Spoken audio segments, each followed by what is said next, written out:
Bonjour, quand tout devient incertain, une chose devient déterminante, le comportement humain.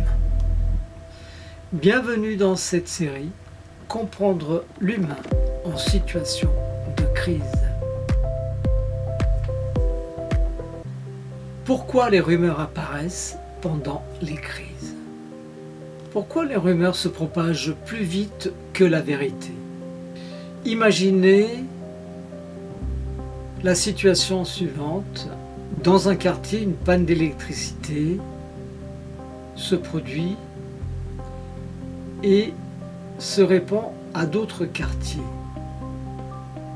Cela dure depuis quelques heures. Les téléphones fonctionnent mal, les informations se font rares et quelqu'un dit à son voisin « On m'a dit que ça pourrait durer plusieurs jours ».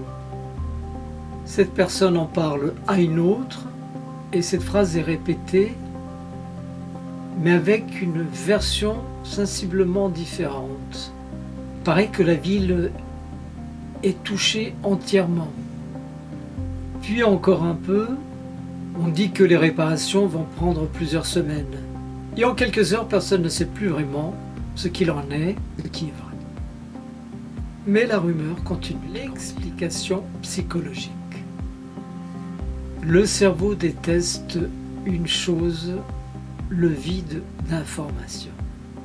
Quand nous ne comprenons pas ce qui se passe, le cerveau a tendance à remplir les trous.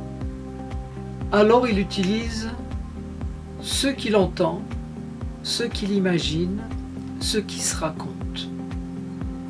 Et c'est ainsi que les rumeurs naissent et se propagent. Dans les moments d'incertitude, les rumeurs servent souvent à donner un sens à une situation confuse.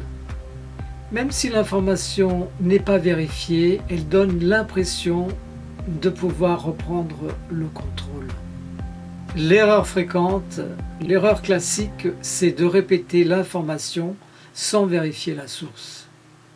Quelqu'un dit « on m'a dit que », le cerveau entend souvent « c'est probablement vrai ». Plus une rumeur circule, plus elle semble crédible. C'est ce qu'on appelle l'effet de répétition. Quels sont les bons réflexes? Dans une situation incertaine, quelques habitudes simples peuvent éviter beaucoup de confusion.